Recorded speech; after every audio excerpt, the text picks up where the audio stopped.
download these amounts not in one sitting.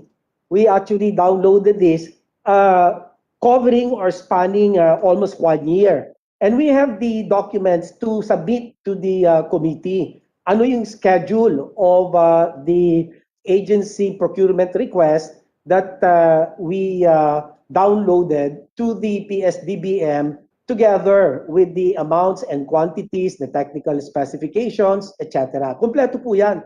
And lahat po may legal basis. So talagang walang-wala po tayo. Kaya talagang we were desperate. That's the word that I'd like to use. We were desperate. Let me move on. So, if for example, so 1 year, maintindihan ko sa umpisa siguro. No March, April, maybe. O sige, kailangan bigla-bigla. O sige, medyo mataas nga itong una.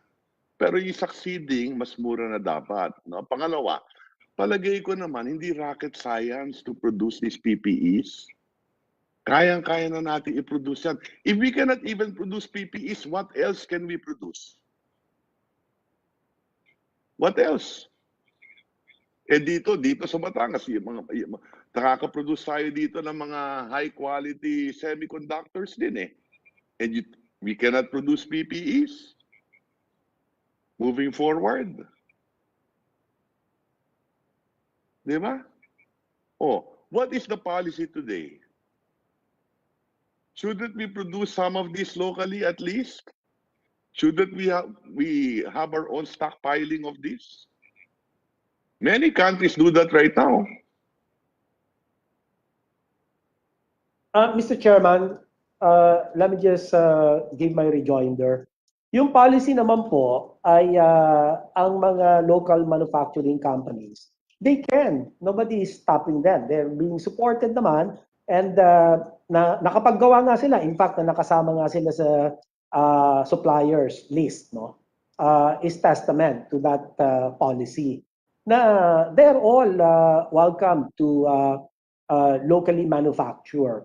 And yun naman ang ginawa namin, nag-meeting kami nila Secretary Mon Lopez ng DTI, pinag-usapan po namin iyan, na bigyan natin ng pag-asa, bigyan naman natin ng oportunidad, yung sarili po natin mga manufacturing companies dahil yan po ay nag-employ ng libu-libong mga kababayan natin. So, we share with you that sentiment na if there's an opportunity for the private manufacturing companies to supply government, I mean, that opportunity has to be maximized. And that's what we did. Yung nga lang, syempre, yung PSDBM, may sarili naman silang proseso na hindi naman po kami kasama doon sa kanilang mga proseso. So I defer to the... That's my problem, Mr. Chairman. Yung hindi kami kasama sa proseso, again, the accountability issue. Magtuturuan eh. Ang pera galing sa inyo, pero bahala sila. Sila yung nag-bid dyan. Hindi ako nakapirma dyan. Yan ang nangyayari. That is the point I'm driving at. There must be clear accountabilities. Di ba? Okay, yan ang problema. Pag nagpapasabay. Mr. Chairman, can I just comment very quickly? I just would like to suggest, Mr. Chairman, that perhaps it might be best to consider legislating so that a legislation na hindi na pwede itong ganito para mas malinaw talaga. Kasi ito naman ay ginawa din ng batas. Okay. Just a humble suggestion, sir. Mr. Chairman. Yes. And I will propose that in the General Appropriations Act for 2022, we can write special provisions to this effect, limiting the role of PSDBM and PITC. Or even clarify the accountabilities as well. Okay? Now, Mr. Chairman, we support that 100%. Okay. So I just wanted to make those manifestations and put that on record, no? And again, like I said, no, the COA report is littered with many transparency issues with regard to PSDBM. Hindi nakalagay doon yung purchases, what has been awarded, so on and so forth. Okay, and I will not take. I know a lot of senators will want to ask questions. Let me wrap up, no. And later on, I may participate again, no. I just wanted to zero in on this. So, hindi rin ho nakakatuwa o nakakabahala nga na malaman natin na yung local supplier natin could supply it for 1350, for 250, and yet binigay yung kontrata sa foreigner, Chinese, I don't know kung Chinese meron o hindi, what company it is, na at those prices, double the prices. Yun ang nakakabahala based on the testimony earlier. No? So I won't take much of the time right now of the committee. I'm sure that many of my colleagues will want to ask questions. If given the opportunity again later, I'd like to talk about another issue. So again, thank you, Mr. Chairman. Thank you for the opportunity. Mr. Chairman. Yes, it is a pleasure, the gentle lady. From, Thank you, good Chairman. I'd just like to request, since I'm not sure, Mr. Chairman, if Mr. Huang Tzu-Yen will be with us in the next hearing, if the Chairman could allow me to ask him questions in this hour before we go into session, Mr. Chairman, just to begin to ask him quick questions that he can quickly answer for the information of our committee, Mr. Chairman. we haven't gotten any word whether he's going to be deposed by the embassy. Yes, Mr. Chairman, but he's here now. Word, I will make sure, but he should be in the next meeting. Yes, Mr. Chairman. Would the chairman kindly allow me to begin posing him some quick questions just to open up the topic, that the mystery that he can help shed light on for our committee, Mr. Chairman? Senator Risa, we have a long list, and I don't want to be blamed. You know, I've always been liberal with you when you ask and intervene. I will do that anytime you intervene. But Senator Tolentino and then Senator De La Rosa, Senator De La Rosa wants to be able to ask a question. I think by now he should have finished his lunch, but let me ask Senator Tolentino whether he wants to proceed with your permission, of course. Then, of course, Mr. Chairman, then at least just for the record, still hoping that the chairman and the good gentleman from Cavite would allow me my request, that I just want to ask Huang Tzu-Yen, Mr. Huang, first questions about the actual business of Pharmaly. And second, last but not the least, Mr. Chairman, also some quick, but I think mystery solving questions about their Pharmaly's business practices in Taiwan, which they seem, Mr. Chairman, to be doing here too. My Thank you, answer Mr. is the Chairman. same. Yes, thank you, Mr. It might be a Chairman. futile gesture because he's not under oath, and I'd like him to be under oath before we do anything. I will find out right now as soon as we, unless I'd like to call Senator Tolentino for the moment, please, if you'll allow the chair. Go ahead. Thank you, Mr. Senator Chairman. Tolentino, go ahead. This will be very quick. I promise Senator De La Rosa that he will be able to ask his questions. Bibilisan ko na po, Mr. Chairman. I would want to have Ms. Ruiz of the DBM-GPBB, Yusek Lau, COA Chairman Aguinaldo, and finally Secretary Duque of the Department of Health. Mabilis lang po. Is Ms. Ruiz there of the GPPB? Mr. Chairman, I'm present. Yes, Ms. Ruiz, there is apparently, and this was asked by Senator Recto, a definition that should be coming from you, common use supplies and equipment. Kung wala po ito, hindi nakasama siguro yung face mask and face shield. So kailan po na-issue itong memorandum or circular na nakasama yung face mask and face shields? Mr. Chairman, may I be allowed to respond? Can you wave so I can direct my proper focus on, there are several faces here. Alin po kayo? Can you wave? Sorry, sir. Mr. Yes, Chairman, may be So, allowed to Yes, go respond. ahead, ma'am. Mamadaliin ko na kayo. All right. Thank you, Mr. Chairman. Good afternoon to everybody. If you'd allow me just to clarify, the GPPB po, the Government Procurement Policy Board, is an interagency office. Hindi lamang po siya ang Department I of know, I Budget know, and I know. Management. It is headed by the DBM nonetheless. The GPPB issued po resolution number 03-2020 in March of last year, declaring COVID-19 related items as requested by the Department of Health as common use supplies. So what happened po is that the Department of Health wrote the DBM a letter requesting that certain COVID-19 items be declared po as common use supplies and equipment. And for that reason po, the board approved the inclusion of the items endorsed by the Department of or recommended by the Department of Health to be declared as CSE in the resolution that I have earlier mentioned. Thank you, ma'am. Thank you, ma'am. And apparently that that decision emanated from a letter, as you mentioned, coming from the Department of Health, addressed to DBM, and you replied affirmatively. But without that change, hindi po kasama yung face mask and face shields. Kasi correct me if I'm wrong, ang definition ng common use supplies and equipment, and ang acronym ko nga dito, KUSE, not Secretary KUSE, KUSE.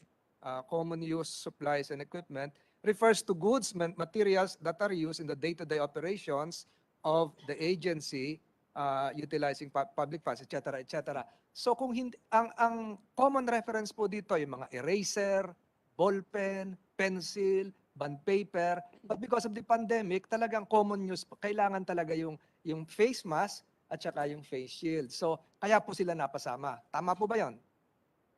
That would be correct, Mr. Chairman. And that is likewise in compliance with Bayanihan 1 na nabanggit yung face mask and face shield.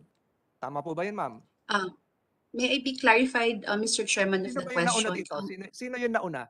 Nauna ba yung pag-classify nyo ng CUSE o nauna yung Bayanihan 1 law? Nauna po yung request ng DOH to include COVID-19 items, medical items as common use supplies and equipment. Last Even March of before 2020. Bayanihan 1? Even before Bayanihan 1? Based on my recollection, Mr. Chairman, yes, nauna po yung request po ng DOH. So that is now the reason why PSDBM they were able to procure the billions involved because of this change or addition, amendment in the listing, the classification of CUSE. So, ma'am, are you aware, and Secretary Chairman Aguinaldo is listening, you issued a joint DBM COA circular dated March 26, 2020. Apparently, at the same time when Bayanihan 1 was signed into law. So halos sabay po 'yon. So ano po ang purpose nito? To synchronize the movements, the procurement with the oversight of the COA. Tama po ba 'yon? And Chairman Aguinaldo, you can butt in. Mr. Chairman, if I may, the reason for the joint issuance po is to clarify that for the purchase of COVID-19 items specified under Bayanihan 1, maaari pong gamitin ng mga procuring entities natin ang emergency procurement modality. Para po nang sa ganon ay mas mapadali at mas mapaigi ang pagbili at pagresponda ng ating gobyerno sa pandemic na ito. So hindi na po kayo pwedeng magkamali kasi kasabay na yung COA. Ang pagkakaiba lang po nito sa Bayanihan 1, nakalagay expeditious procurement. Dito po sa nilabas din yung joint circular, efficiently and expeditiously. Matanong ko po, ano po yung ibig sabihin ng efficiently? Ang ibig sabihin po ng efficiently, para na sa ganun ay mas mapaigi po yung pagbili natin. At the same time, para po Cannot hear you, ma'am. We lost you. I'm sorry, ma'am. We lost you. Got cut off. Mr. Chairman, do you hear me? Ngayon lang. Can you repeat that for record purposes? Yes, Mr. Chairman, as I was saying earlier, ang ibig pong sabihin nun ay para mas mapaigi po ang pagbili ng ating mga procuring entities ng mga COVID-19 related items para po mas igi natin at mas mabilis tayong makaresponde sa ating pandemic na hinaharap. Correct, ma'am. Emergency, procurement. So, with the participation of the Commission on Audit, lock-in step na po kayo. Dapat hindi po magkamali dito dahil nakasupervise na rin ang Commission on Audit. Is that a correct impression, Chairman Aguinaldo? Na hindi na dapat sila masyadong ma-flag down kasi magkakasabay na kayo niyan. Sabay pa yung this joint circular was signed 26 March, siguro dalawa po kayo ng GPBB and COA. Yes, Mr. Chair. Sa Bayanihan Act po kasi, yung Bayanihan 1, the President was empowered to actually do away with 9184 altogether. The only requirement was yung advantageous to the government yung pag-procure. So we were actually surprised that DBM and I guess the OP, and in fairness to them, they decided to apply pa rin yung rules on emergency procurement that you find under 9184. Para rin merong sistema rin siguro dun sa pag-procure and to ensure accountability as well. So nung ni-request ng DBM yung joint circular na yan, I think part of the reason was also to put our auditors on notice na emergency procurement rules dun sa pag-procure nitong mga PPEs and the like. So I think that was the main purpose po. So in effect, Chairman, nag-iingat din sila. They're aware of the existence of Republic Act 9184. They're aware of the consequences if they make some missteps relative to Bayanihan 1. And the same is true with Administrative Order 17, Series of 2011. So sa nakita po natin, Ms. Ruiz, you can answer, and Yusek Lau, you can butt in, napabilis yung pagbili nila, na-download yung funds. Nakikita niyo po ba, dahil ang definition nga ng common use supplies and equipment, yung marami ang gumagamit para sa ahensya, nakikita nyo ba yung pagkakataon na pati itong mga vaccines natin, gawin na rin natin common use supplies and equipment para mapabilis? Kasi ito yung purpose nyo mabilis yung pagbili nang sa ganon magamit agad. Nakikita nyo ba yung darating yung panahon na alisin na natin yung tripartite agreement, ilagay na lang dito sa PSDBM kasi gusto nila mabilis at sinasabi nyo naman mabilis talaga sila. Nakikita nyo yan, Ms. Ruiz and Yusek Lau? Mr. Chair, if I may respond. Concerning po dun sa vaccines, nagkaroon din po ng request ang Department of Health sa GPPB na gawing common use supplies ang vaccine. At that time po, ang nagne-negotiate na po for the procurement of vaccines would be the National Task Force.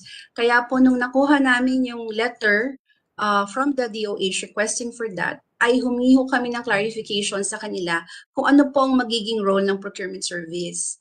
Doon po kasi sa una nilang request for the COVID-19 items, klaro po na ang bibili, base sa kanilang request, ay ang procurement service, kaya po siya nire-request na maging common use supplies and equipment.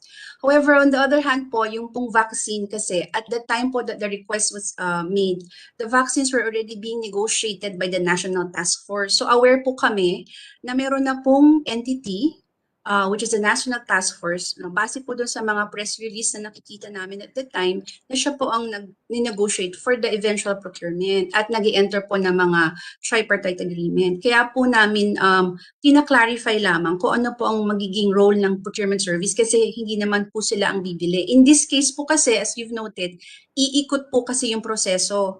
Unlike po in the first case, na bibili na po diretso ng procurement service in bulk, so mas mapapabilis po dapat at dapat po mas mababa ang presyo dahil mas marami pong binibili. In the case of the vaccine, ang mag-negotiate po ay ang task force tapos po ipapasok po yung procurement service. Kaya po minabuti namin i-clarify ano po ba yung eksaktong magiging role. We understand, ma'am, kasi itong face shields, face mask, and even testing kits na kasama sa common use supplies and equipment ninyo are considered medical devices, which under FDA law is even under the Department of Health. So, move na po ako doon.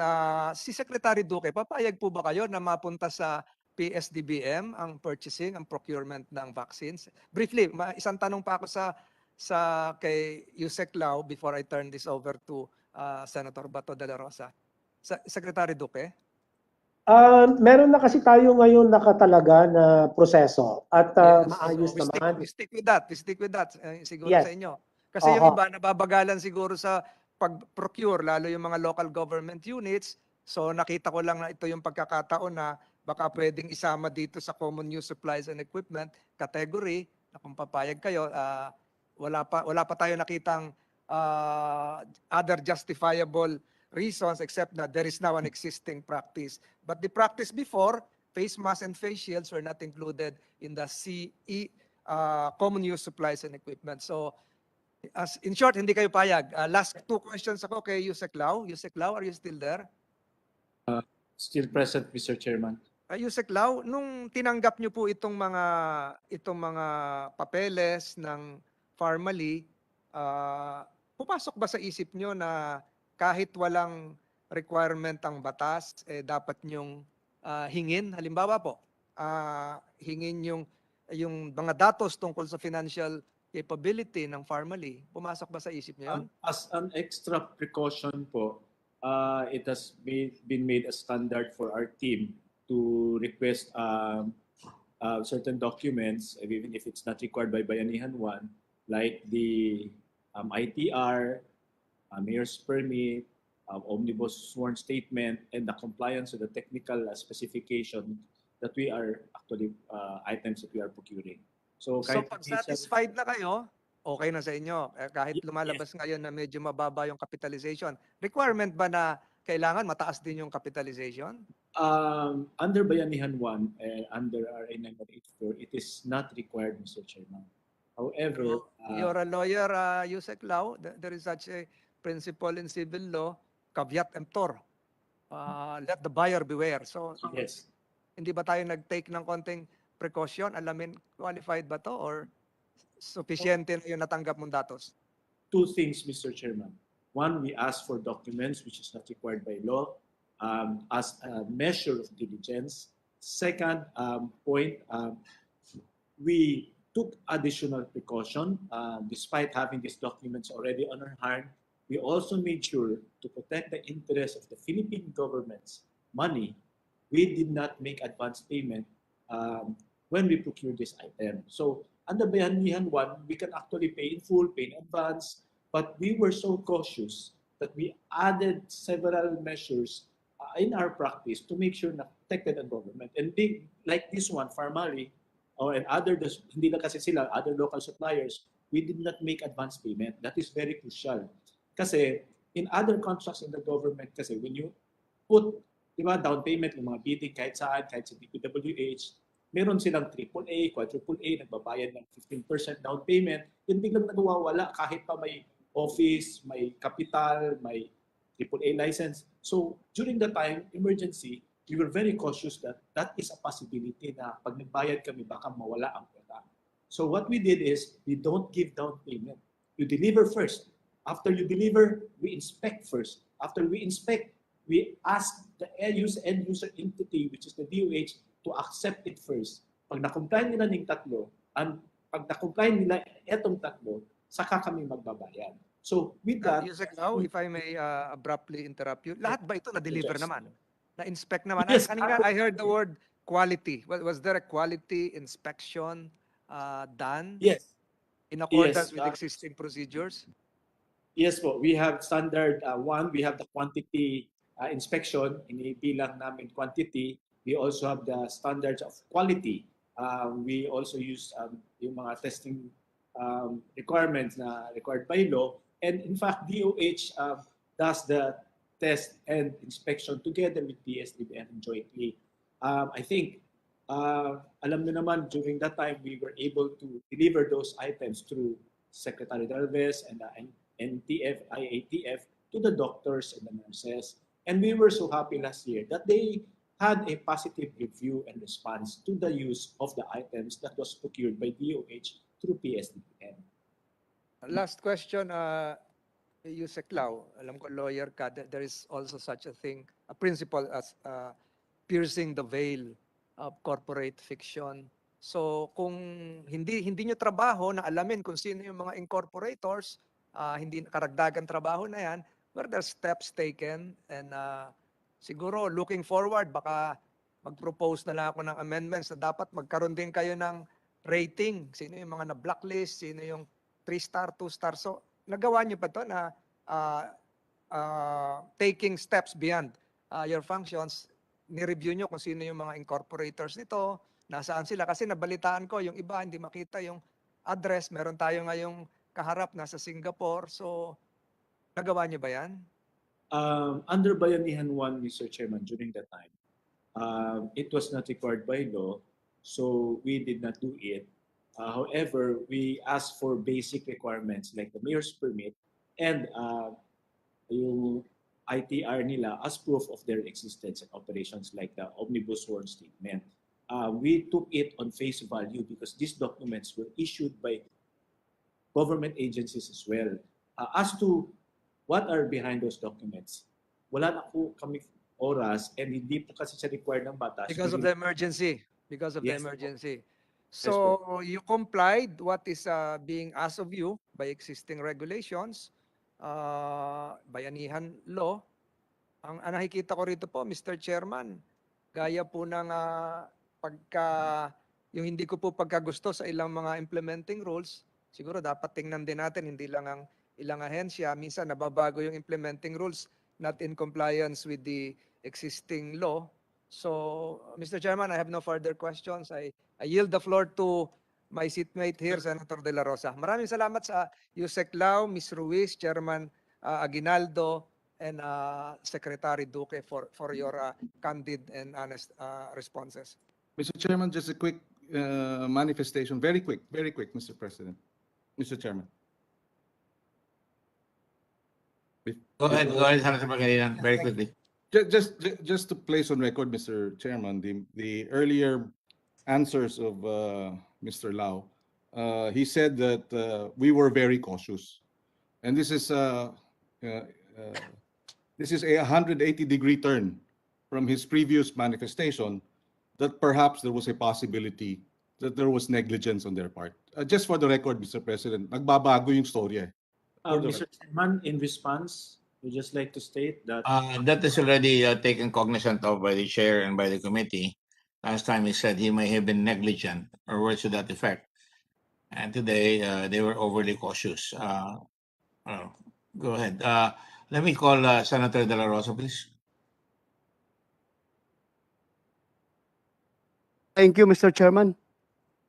Can I direct my questions to the Secretary of DOH, Secretary Duque? Of course, please go ahead. Secretary Duque, good afternoon. For the Good record, afternoon. for the record, Secretary Duque, tayong lahat dito ay naghahanap ng katotohanan. Kaya tayo nagkakaroon ng hearing dahil gusto natin matumbok yung katotohanan. Yung chairman natin, si Senator Gordon, gusto niya matumbok ang katotohanan, and I am with him in searching for the truth. Lahat tayo dito, si President Duterte gusto rin malaman ang katotohanan dito sa mga issues na ito.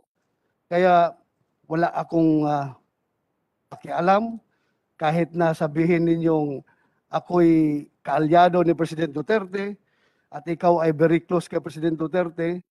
Kung ang lalabas sa katotohanan ay dapat ikaw ay managot, then dapat pananagutan mo.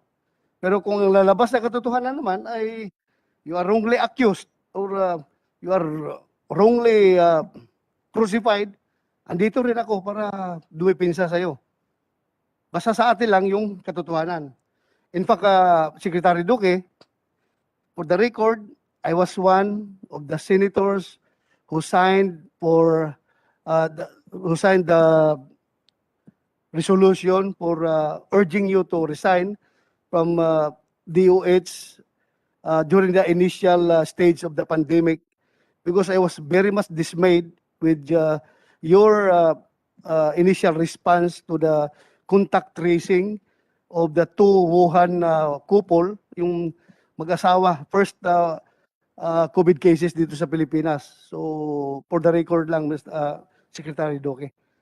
So, my first question, Secretary Duque. Totoo ba na may biniling PPE seats ng noong 2015 at 2016. 1 week bago magtapos ang term ni dating Pangulong Aquino at na-plug ba ito ng COA as overpriced? Thank you, Mr. Chairman. The answer to that is yes. Yun po ay na-procure ng DOH for CY 2015 and 2016. At ito po ay nabili through public bidding with a contract price of 11.4 million thereabouts and 15 million respectively. So, yun po. Ano ang mas mataas na presyo? Para tuloy-tuloy tayo. Yung PPE na binili noong 2015 at 2016 or yung nabili noong 2020 nung merong COVID-19 pandemic at kulang na kulang ang supply at napakataas ang demand? Anong mas mataas ang presyo? Yung pong binili natin na PPE na mga mababa sa 2,000 piso kada PPE set ay may kasama pong 9 hanggang 10 na mga components. At ang mga components na ito in terms of quality and specifications halos pareho din naman nung mga PPEs nung binili 2015 and 2016. So yung diferensya ng presyo, magkano bang diferensya? Halos lampas mababa sa kalahati kasi kung mga 1.9 at saka yung unang binili na 3,500 per PPE set of 8 components compared to the 1.7 or 1.9, basta less than 2,000 po yun na PPE binili ng kasalukuyang administrasyon na may 9 hanggang 10 na bahagi. So, yan po, malaki po ang diferensya, 3.5 compared to about mga 1.9. Thank you. So per your knowledge, kung hindi na flag na overpriced yung 3,500 at 3,800 noong 2015 at 2016, hindi din dapat sabihin na overpriced yung presyo na mas mababa ng kalahati dyan sa presyo na yan na may pandemya pa. Mr. Chairman, mahirap hong sabihin na may overpriced noon kasi iba-ibang panahon, iba-iba ang supply chain adequacy. So, masasabi lang namin na sa panahon na iyon, yun lang ho yung presyo.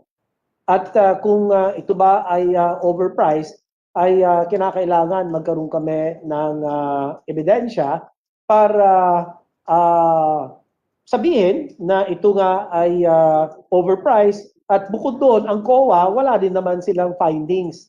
Tinignan namin na nagsasabi na ito ay overpriced. Salamat po. Kaya nga, gusto kong ikumpara. Dahil ngayon, you are being accused of overpricing. Nung bumili kayo ng mga PPE at the very start of the pandemic, kung saan nagkandarapat tayo ng supply, ang demand napakataas dahil sabay-sabay ang pandemic, buong mundo, tapos ang supply ay napakababa dahil nga nabigla tayo at biglang nag-lockdown, walang nagtatrabaho sa mga factory, bumaba ang supply. So, the law of supply and demand applies na talagang tataas ang presyo sa panahon na yon. Then later on, the law of supply and demand naman also dictates na kapag mataas ang presyo, dadami ang supply. Kapag dumami ang supply, bumaba na naman yung presyo. So, may kanya-kanyang interaction po yan. Kaya, kinumpara ngayon yung presyo ng initial ng pandemic at yung later na naka-recover na yung mga factory na nakapag-produce na, bumaba na yung presyo, kinumpara, kaya sinasabi na overpriced kayo. Kaya nga, ikukumpara ko naman ngayon, yung panahon nung walang pandemic, na to 3,500 at 3,800 yung isang unit ng isang set ng PPA. Kumpara ngayon, magkano ang presyo ng nabili nila? Ninyo? 1,000? Yung 2020, magkano ang nabili niyo? Magkano ang per set?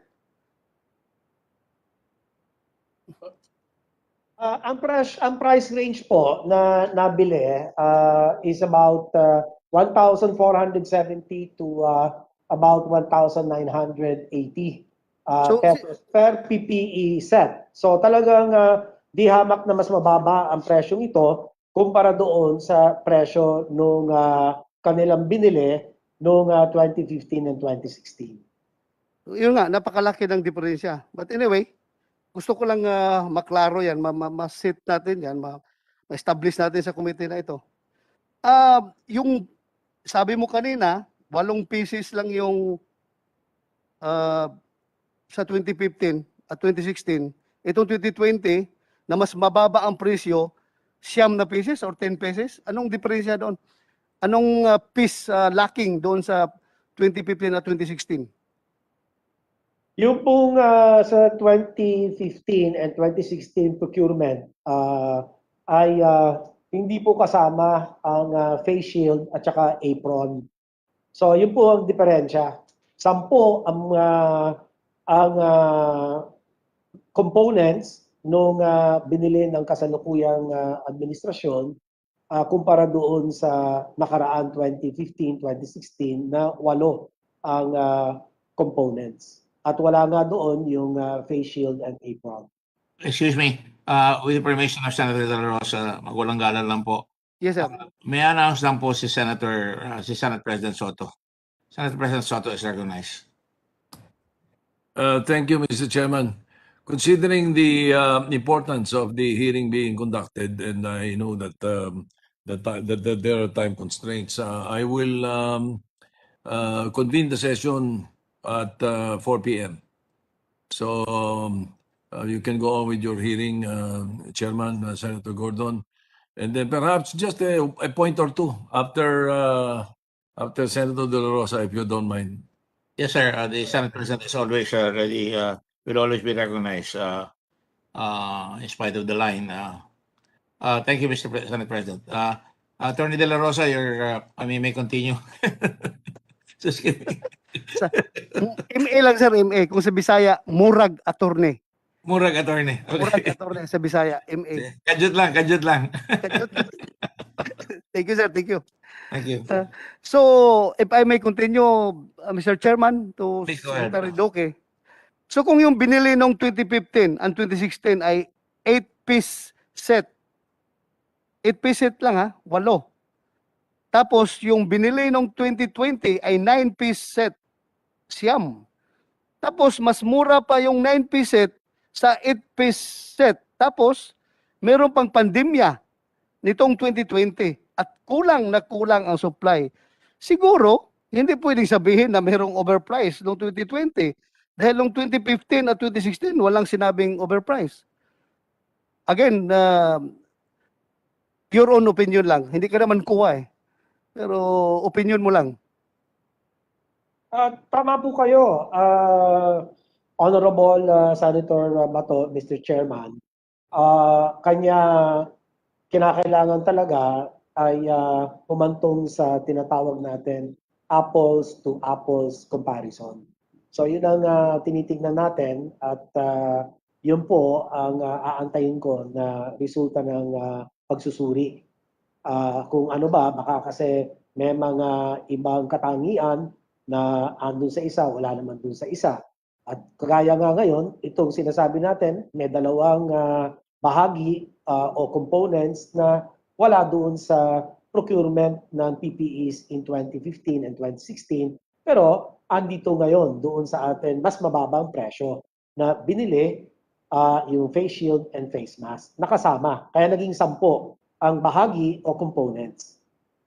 Yes, I don't really agree with you na pag sinabi mong we cannot compare, parang ikumpara natin to sa comparing apples to oranges. Ang sa akin dito is comparing apples in January and comparing apples in December. Parang ganito ang comparison dyan. Hindi, kasi parehong pipi yan eh. So hindi orange at saka apple yan. Apple to apple. But anyway, thank you very much, Secretary Duque. Mr. Chairman, can I ask questions to Attorney Lloyd Lau from PSDBM? Are you still around, Mr. Lau?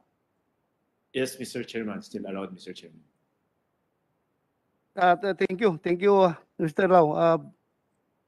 My first question is, nagbayad ba ng advance payment sa Parmali bago ito nag-deliver ng PPS sa DOH? Hindi po. Despite we are authorized to make advance payments, we constrained ourselves from paying advance payment. In fact, we only paid full payment to Parmali after full delivery, after inspection, and after acceptance by DOH. So we have to finish everything before we pay them in full. There was never any advance payment on our part. So if they won't deliver, no money is lost on the part of the government, Mr. Chairman. I beg the indulgence of Senator De La Rosa again, with your permission, sir. Let me just tell Mr. Wang that I got in touch with the embassy already through one of my staff. General has asked you to proceed to the embassy. All you have to do is go straight to the Consul General's office. He will be waiting for you. His name is Adrian Candolaba, so the oath can be administered to you. Yes, Mr. Chairman. Post days, I don't think it's Singapore is not that big a city. I think you should be able to do that right away. And you've been there, I'm sure, to get your passport coming here, right? Yes, Mr. Chairman. I will Thank you do that very today. much. If you would do that, we would be most appreciative. Thank you. So, Mr. Chairman, to clarify, I can leave the hearing now and proceed Yes, to the right now embassy. you can come back as soon as you get your oath. Thank you. Thank you, Mr. Chairman. Thank you. Please proceed, Senator De La Rosa. Thank you, sir. Thank you. Thank you, Mr. Chairman. So, again, going back to Yusek Lloyd Lau, nag-inspect ba ang DOH ng quality nung dineliver ng Parmali sa gobyerno? Na-inspect ba? Yes, Mr. Chairman. The formally submitted documents establishing that the items that delivered are of good quality. PSDBM conducted a quantitative inspection, whether it is of appropriate amount, and DOH together with PSDBM also inspected the quality. Furthermore, Mr. Chairman, even after the acceptance of the said items, when it was used and delivered already to the hospitals, the hospitals in fact made favorable response to the Secretary of Health and the IATF and NTF that the items that were delivered are very of good quality. Kaya doon kami natuwa kasi the users themselves were saying, ang ganda. So with all the testings and all the inspections, we complied with it. Furthermore, the response of the end users, not only DOH, but the doctors and the nurses responded positively. And if you would like to look at the data, upon arrival of these PPE sets, when they were distributed to the hospitals, the death rate of the health workers and the doctors significantly dropped. April 2 pa lang, 17 na ata namatay na doktor. But when we started deploying these items, not me, when IATF and NTF started deploying these items, we have seen na wala na tayong clamor na namamatay yung mga doctors, namamatay ang nurses, because this time they were confident that they are protected and they continued serving as frontliners. And we on the back end was able to do our job, to deliver it to them.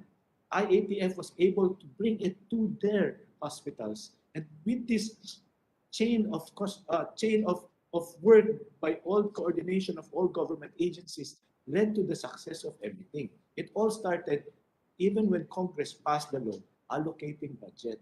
So it's a chain. Lahat tayo nagtulong-tulong. And we are proud of it, to be at least a part of it, Mr. Chairman. Thank you, Mr. Yusek Lloyd Lau. So, babalikan ko lahat, klaruhin ko sa iyo, yung sinabi mo kanina, nag-deliver si Parmali, na-inspect at pumasa ang dineliver ni Parmali na PPE sa gobyerno. Tapos nung kumpleto na ang dineliver, doon pa lang nabayaran si Parmali ng gobyerno. Am I correct? Yes, we only paid in full after full delivery, Mr. Chairman. Thank you, Yusek Lau. Thank you, sir. Personal questions? Hindi na po ako Ilang Yusek. taon ka na bang nagtatrabaho under President Duterte? In the government, Mr. Chairman, I started working on June 2016 until 2016? Yes, in the national government. Sa local government, I was a consultant only for violence against women, child abuse, and trafficking in persons. Where my job mainly was to prosecute abusers of women. My job was to prosecute child abusers. My job was to prosecute and represent. My job was also to represent trafficked women and children, and we file cases against traffickers. So that started that job in 2005 when I became a lawyer. That became part of my advocacy together with the city government of Banat. Okay. Thank you. Yung pagtanggap nyo sa Parmali, ganito, nakatanggap ka ba ng tawag galing kay Secretary Bungo na paboran mo itong Parmali dahil ito ay konektado kay Michael Yang na kilalang kaibigan ni President Duterte? Nakatanggap ka ba ng tawag or instruction coming from Senator Bungo na paboran ninyo itong Parmali? No, Mr. Chair. I would like to explain to the public para malaman nila. Parmali did not supply PPEs or these items to PSDPN outright. Kasi walang supply nun. Kasi kung may tumawag, sila dapat ang supplier, di ba? Ang nangyari nun, wala talaga. Kahit sino wala. So we have to reach out to China using diplomatic channels. And China responded. Kaya ang nag-supply sa atin, mga foreign companies first. Then later on, saka pumasok si Parmali. So it's a series of events. Nobody called. Kaya lang, for the record lang ha. May binigyan ka ba ng instruction ni Senator Bongo na paboran ang Parmali? No, sir. No, sir. Wala. For the It's record, not ha? ATF and NTF. Oh, another question. Meron bang nakinabang dito sa transaction with Parmali? Meron bang nakatanggap ng kickback, nakatanggap ng commission? No, sir. No, sir. Ikaw, tanongin kita, na may natanggap ka ba? Wala. Wala po, sir. These are all legitimate transactions. Multiple companies po sila lahat. Series of transactions yan. And mabilisan yan. Kaya tinanong ko ito sa'yo, Mr. Chairman, tinanong ko ito dahil in fairness kay President Duterte, I've known him for 35 years. At alam ko, kapag isang tao niya ma-involve sa corruption, hindi yan tatagal. Tanggal ka agad yan. I've seen very close friends when he was still a prosecutor na bigla siyang naging OIC mayor after People's Revolution. Then naging mayor siya for 3 terms. Afterwards, naging congressman siya. Afterwards, bumalik siya sa pagka-mayor. Another 3 terms. Afterwards, naging vice mayor siya kay Inday Sara. Then after that, bumalik naman siya pagka-mayor. Hanggang naging presidente siya. I have seen a lot of good friends, very close friends of President Duterte na kasama niya sa trabaho. Pero since itong mga tao ay na-involved sa corruption, gandahan ito nalalagas.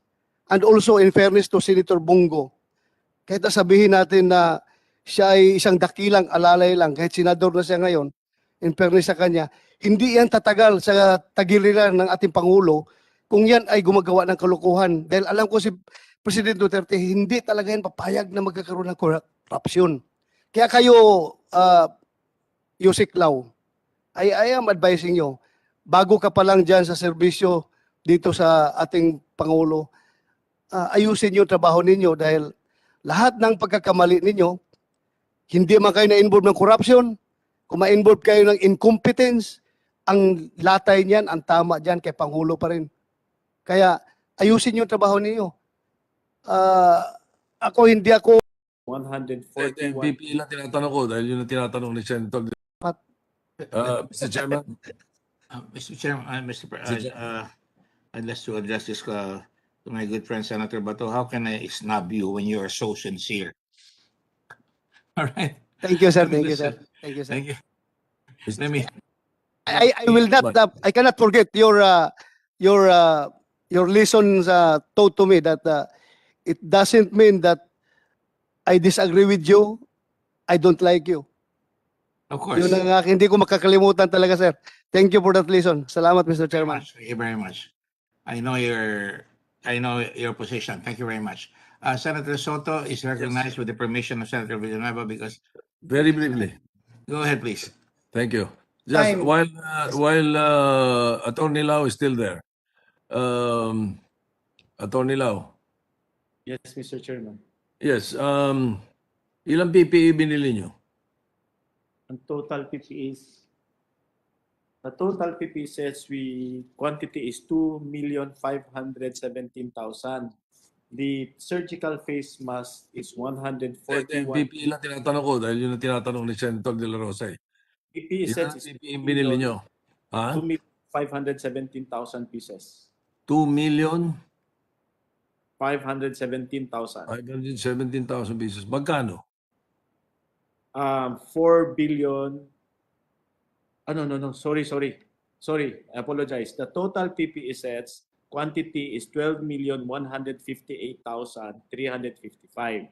The total value is 14,819,762,000 pesos. So hindi nga pwedeng compare ang apples and oranges. Ano? Tama ba? Ilan billion?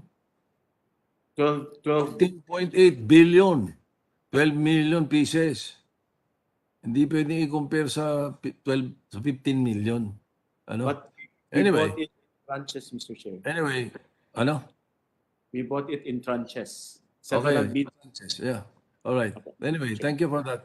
Let me just, Mr. Chairman, ask Chairman Aguinaldo for clarification dito sa statement niya sa hearing sa House of Representatives last September 3. Chairman Mike, nandiyan ka ba? Ayun. Nandito po, sir. Yeah. Mr. Chair. You said something to the effect that there's already been a course and audit for the year and quote kita mismo, and the main observation po na naging ng resident auditor was that there's really a problem with inventory management. Kasi po ang nangyari, a lot of these supplies were procured in April 2020 at the certain price range, kaya lang noong by September of 2020, medyo nagbagsak ang presyo. So the problem was they still have a lot of inventories in their hospitals, in their warehouse na hindi nila na-dispose. Now, meanwhile, itong mga regional offices, regional hospitals ng DOH, ayaw nang kumuha sa PSDBM kasi sabi nila, napakamahal ng sa inyo. We can just go across the street and buy 3 to 4 times less. So yun po yung nagiging problema. It was an inventory management issue. End of quote. Now, gusto kong malinawan, Chairman Aguinaldo, what do you mean by this? Bumibili yung regional hospital sa PSDBM? Opo, kasi ang nangyari, naging common use supply, Mr. Chairman, naging common use supply kasi yung classification nitong mga PPEs, mga face masks, and the like. And so, yung requirement kasi is, because nag-fund transfer nga ang DOH, so yung mga supplies nitong DOH offices and hospitals, kukunin nila from PSDBM. So, in effect, parang... Binibili nila? Parang ganon nga po. Ha? Ba't bibili nila yung binili ng PSDBM tapos ibebenta sa regional hospitals? Hindi po. Mga hospital, bakit? That was your statement eh. Kaya ako gusto ko linawin. Sabi ninyo, itong mga regional offices, regional hospitals ng DOH, ayaw nang kumuha sa PSDBM kasi sabi nila napakamahal ng sa inyo. And we can just go across the street and buy 3 to 4 times less. So I'm wondering how can a PSDBM that was given by DOH their money to procure ay ibebenta sa mga regional hospitals at sa DOH hospitals. I think Mr. Chairman, I think Secretary Galvez would like to comment on that, on the procedure. Opo.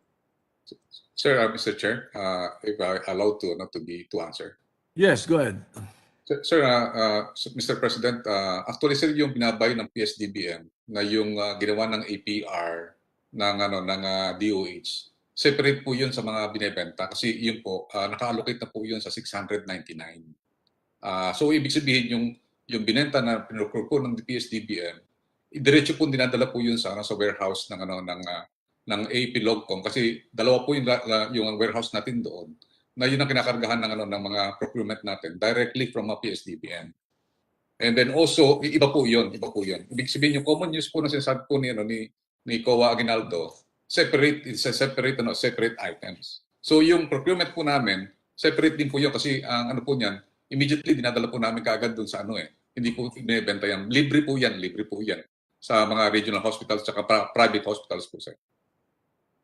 Is that correct, Commissioner, Chairman Aguinaldo? Dahil hindi yun ang sinasabi mo sa hearing sa House. Ang sabi mo, hindi na sila kumukuha dahil napakamahal sa PSDBM. Tama po si Ibili sila. Secretary. Tama po si Secretary, there are two types kasi. Yun nga, merong yung pre-procure nila na diretso na sa Logcom and then it's given free. And then meron din po yung pre-procure through PSDBM na yun nga, they have to in effect purchase from PSDBM. So magkaiba po yun. Bakit ang regional hospitals at saka DOH, whatever kung ano man yun, bakit sila kailangan bumili sa PSDBM? Pera ng DOH yung pinambili nila. Hindi po ata lahat yun ng 42 billion po. In fact, hindi pa ata gamit yung buong 42 billion. I think only 31 billion has been used so far. But meron rin silang pre-procure and then pwedeng kunin doon as common use supplies po. Oo nga, bakit sila sa PSDBM bibili?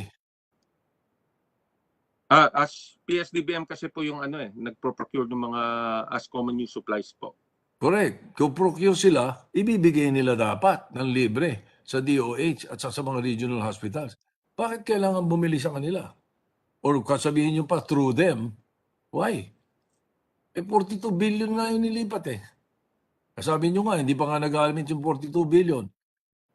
Medyo nahihirapan akong intindihin dahil hindi dapat bumibili ang DOH at saka regional hospitals sa PSDBM. Hindi naman tindero yun Mr. Chairman, if I may, just to provide clarity, yung pong PSDBM, meron silang tindahan meron silang sariling mga supplies na binebenta. Ang magandang tanong dyan is yung mga regional DOH, kung meron nga silang pinamili, kailan ito? At ano itong mga bilang ng kanilang mga pinamili? Para maging malinaw, ibig ko rin pong respectfully requesting the chairman to recognize former USEC Lloyd Lau para siya po nakakaintindi doon sa tindahan ng PSDBM na nagbebenta sila ng kanilang mga common use supplies na hiwalay doon po sa binili naman ng PSDBM para sa DOH. Thank you, Mr. Chairman. Chairman Aguinaldo, do you accept that? Opo, kasi mayroong tindahan ng PSDBM? Actually, ganun po yung nangyayari. For common use supplies, ang nangyayari is there's a certain float na binibigay sa PSDBM and then doon china-charge yung mga purchases, kunwari mga ball pens, mga Correct. regular supplies. Ganun po yung ginagawa. Staplers, paper clips, ball pens. Iba ito eh. Ito sa pandemic ito eh. Ang pera galing sa DOH eh. Hindi yan yung mga paperclip at ballpen na binibili ng Senado sa kanila eh. Na mga ibang departamento eh. Iba't ibang departamento eh. Kaya hindi ko maintindihan bakit kailangan ang regional hospitals, DOH, bibili sa PSDBM ng mga hindi hospital, mga equipment eh. Supplies eh. Para sa pandemic eh.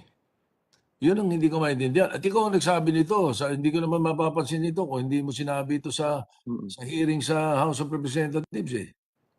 Opo. Yun po, Mr. Chairman, those are the findings ng audit team on the ground. So, yun po yung nakita nila that gaya ng sinabi po ni Secretary Galvez, there was the procurement ng DOH, part of the 42B, na yun nga was being distributed for free. Pero meron rin pong pinacure ang PSDBM at yun ang china-charge nga dun sa float ng mga regional offices, no?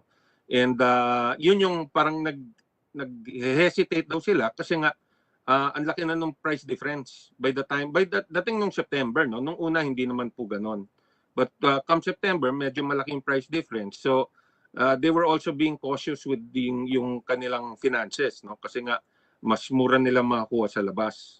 So yun po yung naging observation. Sabi mo nga, 3 to 4 times less, tatawid lang sila ng kalsada. That was your statement eh. No? Anyway, siguro, kasama sa mga finding ng COA yan. Kaya gano'n, kaya may mga findings, kaya may mga flagging, ano? Okay. Senate President, may I follow your thoughts? Just one question lang. Sige po. Mr. Chairman Aguinaldo, hindi ba na double book tayo doon? Namili na nga tayo ng mahal, hindi pa naibenta, di lugi talaga ang gobyerno, doble lugi. Well, because nga the inventory medyo malaki at hindi siguro na dispose kaagad, by the time that the prices had already gone down. And that is what we call in law, sir, isn't it? Lack of foresight, lack of skill? Partly po, kasi I think one thing we have to consider also dahil siguro pandemya rin, and I guess maybe from the position of those deciding the volume, takot rin naman sila baka mamaya later on kulang yung volume, masisisi naman sila. So it could be that, but yun yung naging observation po. There was a lot of stocks, they're saying na baka kulang yung push to actually distribute this or at least get rid of it. Inaabutan na nung time na medyo bumagsak na yung mga presyo. So there was the other side of the coin, sir.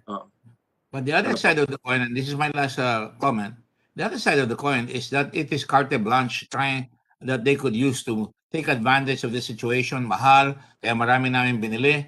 Ang nakakapagtaka, isa lang ang nakinabang ng todo-todo. Actually, hindi lang isa, dalawa o tatlo na nakinabang na napakalaki na binili at napakalaking kapangyarihan na naibigay kay Yusek Lau na nagbebenta siya. Tapos ngayon, nakabitin tayo ngayon. Ang daming inventaryo, hindi natin may benta. Pinipilit yung mga local government na bumili, ayaw na lang bumili dahil tatawid lang sa kalye, nandun na sila. With the permission of Senator Soto, I think Senator Lacson would like to comment. I think we're missing something here, Mr. President, Mr. Chairman. Ang confusion arises from, nagkaroon ng GPPB resolution. I think this was March 8. Reclassifying PPEs, surgical masks, and other items as common use supplies. Ang tinatanong ni Senate President Soto, okay, nanggaling sa 42 billion na tinransfer ng DOH sa PSDBM. So pera ng DOH. Ngayon, the same items that have been reclassified as common use, yun na ibinebenta pabalik sa DOH sa mga regional hospitals, which is under the DOH, I suppose, kasi district hospitals. Kasi ang na-devolve lang naman sa mga local government units, yung function yung pondo na iwan sa central office. If I may say that, So ang confusion, and this has to be clarified, parehong pera pag-uusapan natin, nag-reclassify lang ng supplies and equipment from non-common use supplies to common use supplies by virtue of the GPPB resolution. I think that was issued in March 8. So, yun lang gusto natin clarify kasi confusing, Mr. Chairman. Well, Who will answer that? Would that be Yusek Lau, sir? Perhaps, yes. Yusek Oh. Lau, will you answer? Mr. Chairman, Hi, if Mr. I may. Mr. Chairman. Sino yun? Si ano? Who are you? Mr. Wayan. Mr. Chairman, PS kasi has two types of funds. Revolving fund, which we use on our own, which we use to buy common use supplies and equipment. Now, in the case of DOH, they transferred funds specifically for their own need. So every time we receive a request from DOH, we bought it for them. The items that we bought using our own funds, that is what we are selling to the regional, to various agencies. That is the clarification, Mr. Chairman. Various agencies. Ito, hindi various agency ito. DOH Hospital. Regional hospitals.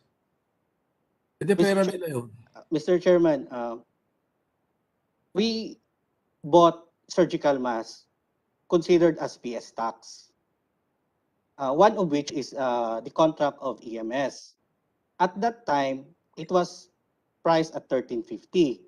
Due to the sudden price drop in the market, the agencies found it too expensive to buy from our own regional depots.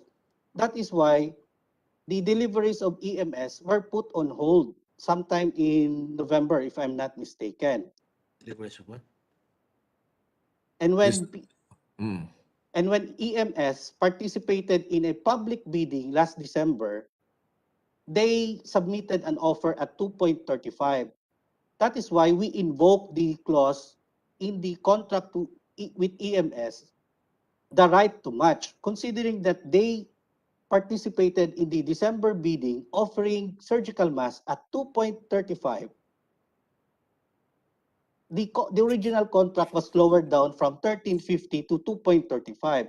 Had it not been the case, Mr. Chairman, we would have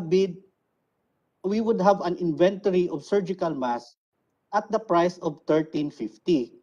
That is not what agencies would be buying from us, considering the price drop that happened sometime in November and up to December of last year.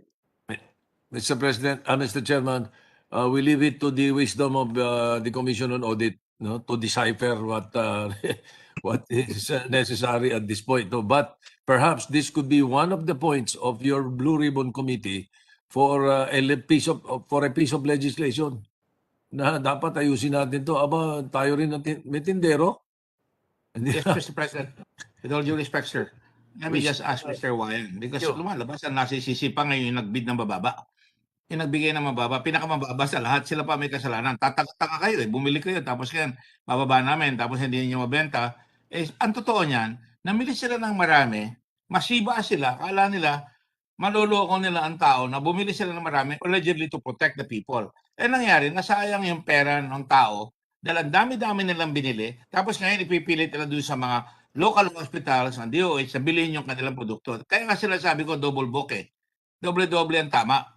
So sinasabi ko lang po, wag naman natin susihin yung mga ganyan, mga tao na nakipagsabalaran, tapos sisisihin nyo pa. Yan ba sinasabi mo, Attorney Wyatt? Klaseng reason lang yan. Kayo ang namili from the very beginning. At ang nakakapagtaka, bakit ibinigay nyo lahat doon sa mga Chinese suppliers like Farmally, Wayan, pakita natin, ilan yung mga binili nyo ng billion-billion. Ayan, no? Hindi yan, yung isa, yung kanina, yung marami.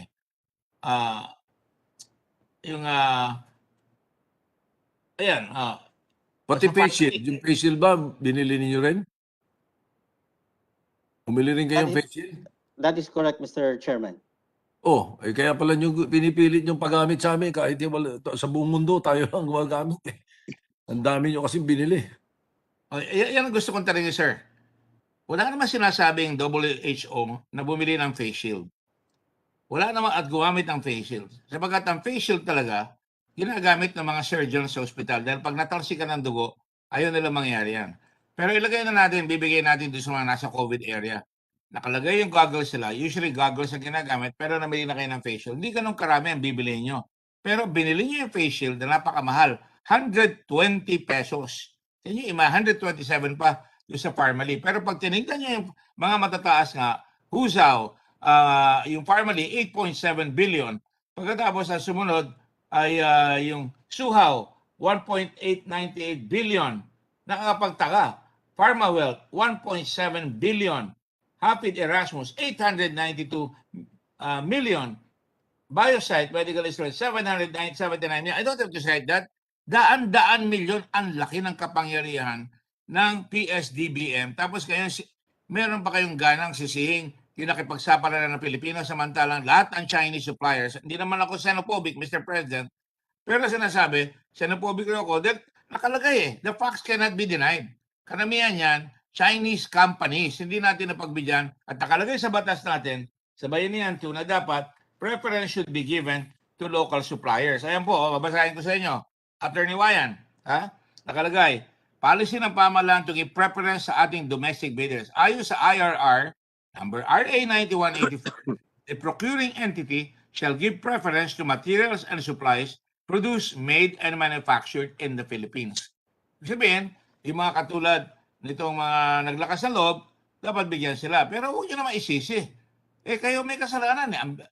Mali ang forecast nyo. Why don't you accept that? Nagkamali kayo sa forecast. In other words, panalo kayo sa lamig, panalo pa rin kayo sa talo. Di ba? Di ba, Attorney Wyatt? Mr. Chairman. Mr. Chairman, I could not comment on that, on how the... Why can you not comment on that? I was not yet connected at PSDBN at that Yan time. ang problema. Huwag ka magko-comment doon sa hindi mo na hinawakan because lalabas yung ginawa nila. Dapat sila ang mag-comment. Yes, Senator Pangilinan. A very quick interjection, Mr. Chairman. The GPPB resolution dated March 9, 2020 that listed the items submitted by the DOH for inclusion in the list of common use supplies and equipment does not include face shields. In fact, to follow your point, Senator Pangilinan, di ba para silang goma nung una, magpe-face shield tayo. Tapos inatras. Tapos bumalik ka naman sa face shields. Ni-require pa. And naman sa hindi po, mundo, ilan bansa lang, halos walang bansa na nagpe-face shield, tayo lang. and just to add to the point raised by the Senate President, hindi ho kasama doon sa common use. Bakit binili? Correct. Bakit binili yung hindi kasama? Tapos masks lang ba ang binili o pati face shield ba binebenta? Pero bakit biglang merong face shield na hindi naman required at wala doon sa common use? Sinong supplier ang malakas na naisingit itong face shield bilang bibili ng bilyon na wala naman doon sa common use at hindi rin required ng WHO? At galing pa ang utos sa pinakamataas. Mr. Chair. IATF has no... I'm sorry, I want to listen to the people who bought it. Were you the one who bought it, sir? Sir, actually, sir, that's an ITF resolution that we will require the face shield. It is All an right. ITF. May answer then. That's why it was included in our procurement. We included in our procurement because it is an ITF resolution that face shield is included in our minimum health standard. Let me ask you a question then, Secretary Galvez. You did it on your own? No, sir. That is a recommendation of the ETSPA Act, our medical expert. It was decided by unanimously by the ITF and the NTF. Again, with the permission of Senator President Soto, who might these people be? Sino yung mga yan? So maybe Secretary Duque can answer that. Mr. Chairman, susugan ko lang po yung sinabi ni Secretary Galvez. Yung proseso po kasi, yung nag-recommend strongly as to the use of the face shield as an extra layer of protection on top of the mask, social distancing and ventilation and frequent washing of the hands. Yung HPA Act, this is the Health Professionals Alliance Against COVID. Isa po yan sa mga recommending body of experts. Kasama din po yung Technical Advisory Group of Experts. We will Please answer my question. Yes, sir. My question is, who are these people? Who are these sacred cows or these, whatever you want to call them? Sino yung mga yan? They're faceless to us. Yes, the experts are the following. The technical advisory group of experts consists of Dr. Edsel Salvania, Dr. Isa Alejandria, Dr. Ana Marie Ong Lim, and then of course the group representing the HPAAC, we have Dr. Antonio Dance and Inday Dance and other experts. In fact, ang face shield is also included in the WHO standards for healthcare workers. So kasama po ito. For mga healthcare workers, kasama po ang face shield. For healthcare workers, Mr. Chairman, hindi ano sa naglalakad sa kalsada o sa mga pumapasok sa kung saan mga mall o restaurant na ano, because you should have Secretary Duque, you should have consulted also aside from your consultants na yan or experts, you should have consulted the engineers like a civil engineer is specializing in wind dynamics is saying that basically what the face shield is doing is you're becoming a vacuum cleaner. Ano? When there's COVID in the air, you would be sweeping all the particles in the air based on the configuration of the face shield. Ay, hindi pa pwedeng ano bakit sa buong mundo tayo lang? Ano, in China and in other places, it's or face shield or mask. But if you have a mask, you don't need a face shield. Pagkatapos, hindi nyo kami masisisi kasi una, tayo lang gumagawa. Isa. Pangalawa, sang tambak yung binili nyo. Oh, ba't hindi kami mag-iisip? Kaya nyo pinipilit para magamit dahil napakadami yung binili. Hindi ba? Ganun na magiging mentality ng mga kababayan natin. Ipagpatawad nyo, pero ganun ang nagiging nangyari. Anyway, Mr. Chairman, thank you. Mr. Chairman, if I may, Mr. Chairman. Secretary Duque? Yes, In sir. fact, I remember hearing the Senate President way back when he said, sino kaya ang magaling na lalaki na nag-recommend itong face shield na ito? I remember that in our thread, no? And let me just first housekeeping muna. Let me call all these so-called experts. Have you said already to us na tatawagin namin niya ngayon? We will provide you the list, Mr. Chairman. Plus, You already mentioned some. We will call them already because certainly. Sasabihin nyo lang, basta ito mga experts ito. Let me cite to you, sinabi ni Senate President Soto ng araw, sino yung genius na yun. Pero let me cite to you what the CDC and the World Health Organization says. Can you show us the World Health Organization and the CDC, please? World Health Organization on face shields. Face shields are designed to provide protection from splashes of biological fluid, tumatalsik na dugo. And that in the context of COVID-19, face shields are used by healthcare workers in hospitals, sa hospital lang, together with other personal protective equipment as they treat patients. Current laboratory testing standards only assess face shields for their ability to provide eye protection from chemical splashes. However, the WHO specifies that face shields can be used as an eye protection against respiratory droplets, can be in conjunction with face mask. It has the potential, but it did not recommend using it. The U.S. Center for Disease Control and Prevention, CDC, face shields are not as effective as protecting you or the people around you from respiratory droplets. It added that it cannot be used as a substitute for face masks. Both the WHO and the CDC do not have recommendations on making wearing face shields a policy. Pero pinilit niyo yan. Limpak-limpak ng face shields ang in-order nyo. Ang laking bilyon ang inabot ng mga face shields yan. Daang milyon. So the long and the story, short of the story, is PSDBM and all you folks out there, hindi ko kayo nilalat, is a kingdom unto itself. May sarili kong kaharian, answerable only to the President. Given what we have seen, tama si Senate President Soto, the law has to be changed, either abolishing it or repairing it if it still can be salvaged. That's just the point of this committee. Gusto naman namin proteksyonan ng mamamayan na yung mga perang binayad natin sa mga buwis, dapat hindi masasayang. Di bali kung naiwan yung pera dyan eh. Hindi naman naiwan yung pera eh. Nilabas na siguro yung pera yan eh. Yun ang problema. So, Just a quick point on the face shield, yes, Mr. Senator Chairman. Pangilinan. Yung IATF resolution mandating face shields, when was that acted upon? When was that passed? Kailan pinasa yung I believe it IATF? was December 2020. December 2020. Right.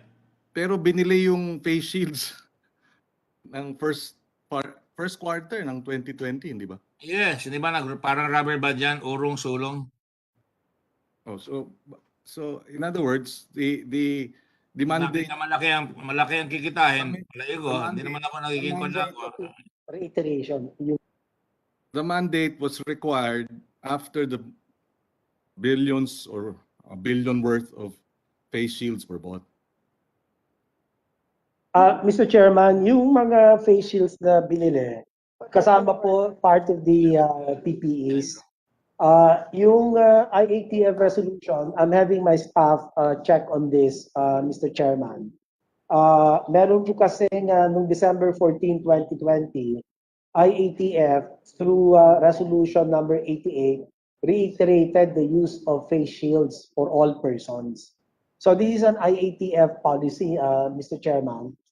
And we again reiterate that what we procured are for healthcare workers. Yun lang po, Mr. Chairman.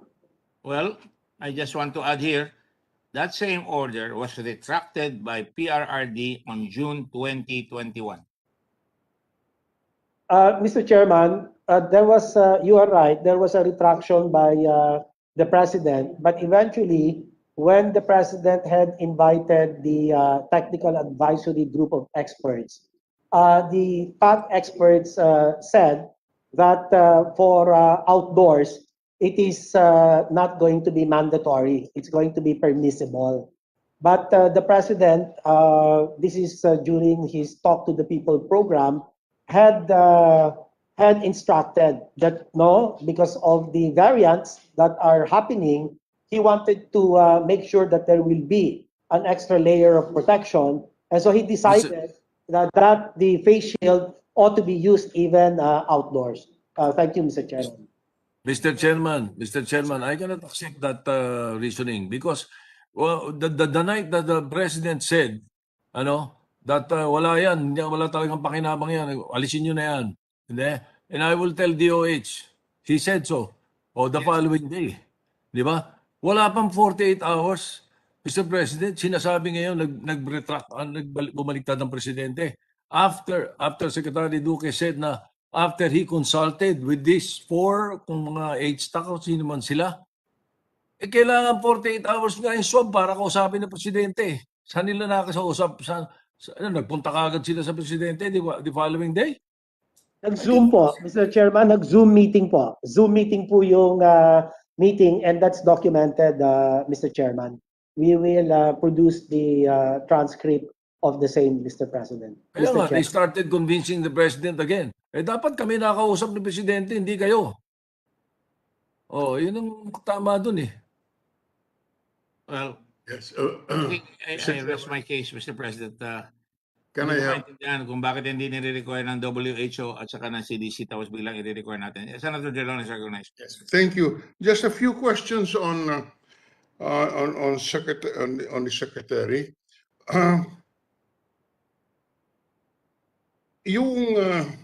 Is it true that you purchased from PSDBM the face shields at 124 pesos on April 29, 2020? Mr. Chairman, can I defer to Yusek Lloyd Lau, who knows the exact pricing point? Thank you, Mr. Chairman. With all due respect, can we request the Secretary to remove his mask when he answers our questions so we can hardly hear him? So I go back to my question. Is it true that DOH bought from PSDBM face masks at 124 pesos per piece on April 29, 2020? Did you say face mask? Can I just clarify? I'm sorry, face shields. Maybe I forgot. Face shields. Yes, I have the, yeah. I'm having it verified, Mr. Chairman. Perhaps PSDBM might be able to answer it more authoritatively. But I'm still having it checked, Mr. Chairman. Can you give me just a little more time? Thank you. Yes, that's why I want this clarified, because from what I see as records, you purchased from PSDBM face shields at 124. Maybe, and then are these the same face shields that PSDBM purchased from Blue Cross at 120 pesos?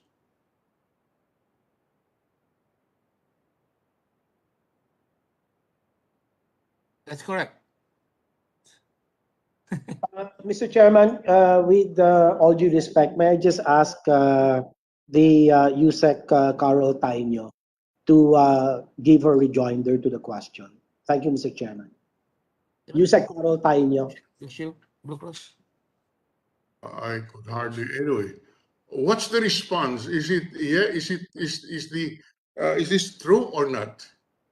Did you purchase from a PSDBM face shields at 124 pesos on April 29, 2020? Andiyan na po si USEC Carol Taino, Mr. Chairman, the head of the Procurement Supply Chain Management Office. May I request that whoever is the staff of the good secretary relay the answer to the secretary, and for the secretary to answer this. Please don't pass me off to your director or whomsoever.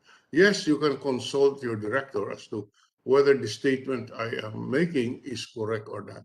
But please answer respond to the question. Good afternoon, Mr. Chairman, Your Honors. Yes, we confirm that we have procured face shield from the PSDBM. For 124 pesos, that's there is a purchase request. Is that correct? Yes, Your Honor, Mr. Chair. All right. Is this same face shields, was this the same face shields purchased from Blue Cross at 120 pesos on April 22, 1 week before it was purchased by DOH? The source of the procurement from the face shield that we do not know, sir. Yeah, but you purchased it from PSDBM. Yes.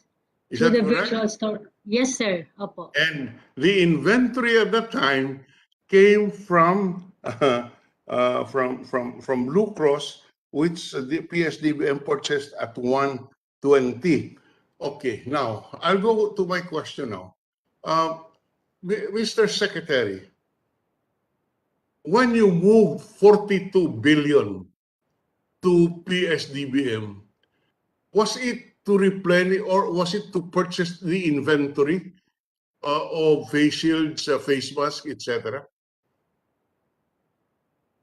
Mr. Chairman, my documents will show that when we downloaded through the agency procurement request or the APRs, this started on March 26, spanning through several months until December 4, 2020. And the please, Secretary Duque, answer Yes, my question. When you moved 42 billion, was it to replenish or to build up the inventory of PSDBM for the supplies? No, Mr. Chairman. Definitely, Mr. Chairman. So yung PPEs po ang amin. In what concept did you transfer this? There, we can only transfer it for on the role of the PSDBM, and I hope the chairman of the COA listens.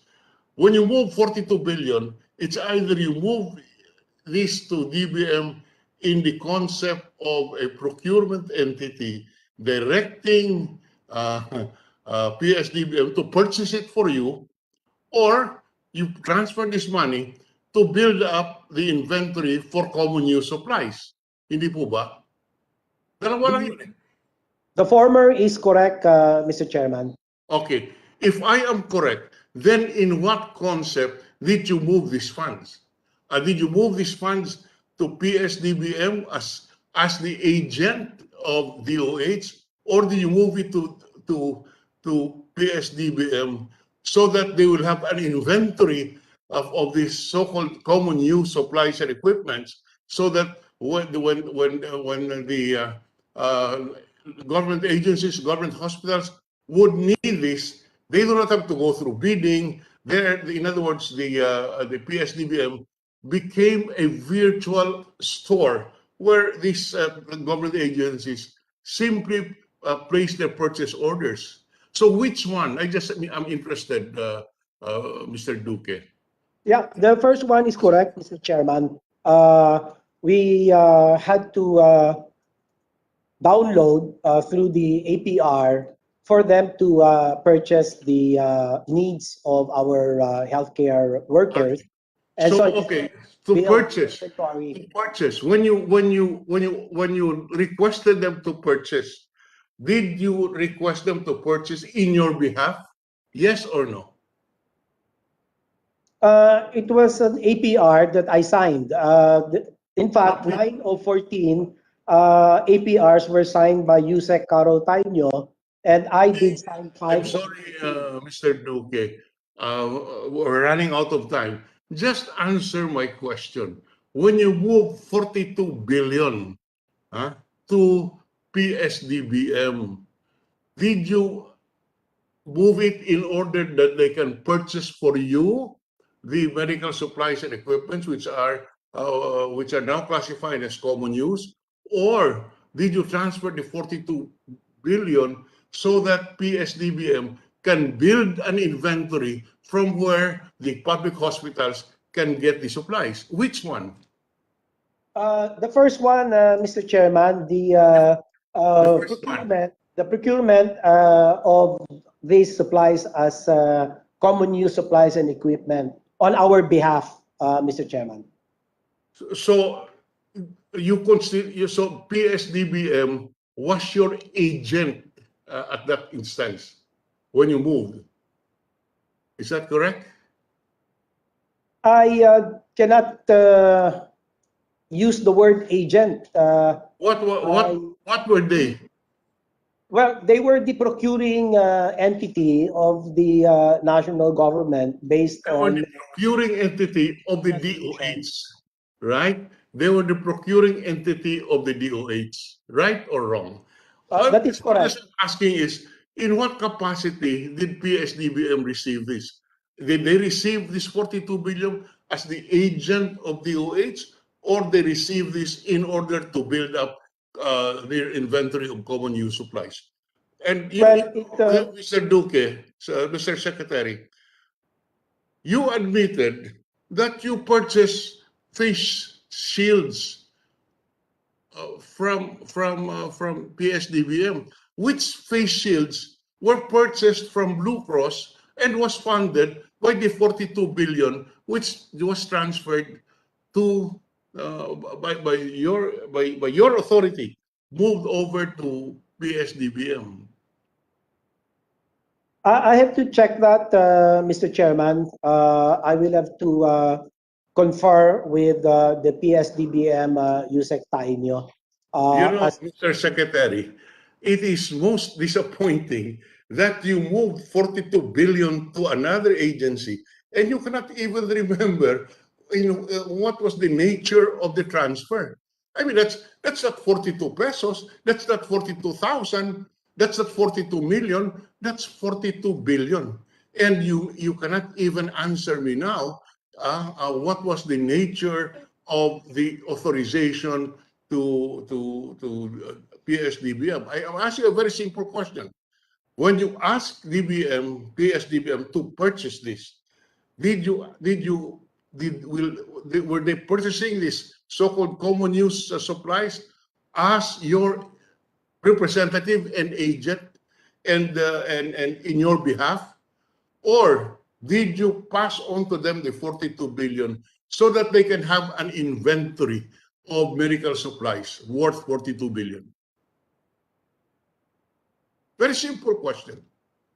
Mr. Chairman, I stick to my earlier rejoinder that we procured this as part of the common use supplies and equipment. You purchase this as common use supplies and, I'm sorry? The common use supplies and equipment, and that is the concept, that is the basis for our downloading through the agency procurement request. No. As After stipulated in the After the GPPB. procurement is made, who now owns the supplies? PSDBM or DOH? The DOH, Mr. Chairman.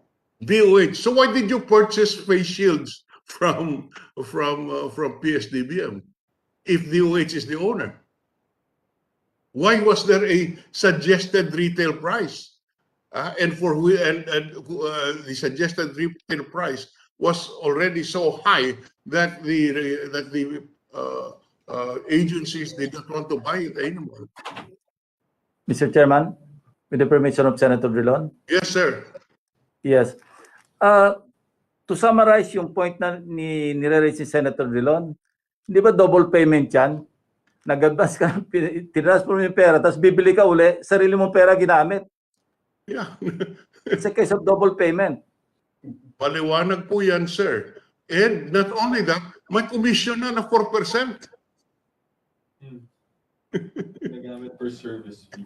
So, ito talagang hindi ko maintindihan. Maliwanag naman eh. Tinatanong na namin simple lang. Ito po ba nung binigay niyong 42 billion, ang sabi nga ni Senator Recto, pabili. Pabili. Ibig sabihin, kung bumili ang PSDBM for and in behalf of DOH, the supplies are properties of DOH, logically. Now, why is it that you purchase your own supplies?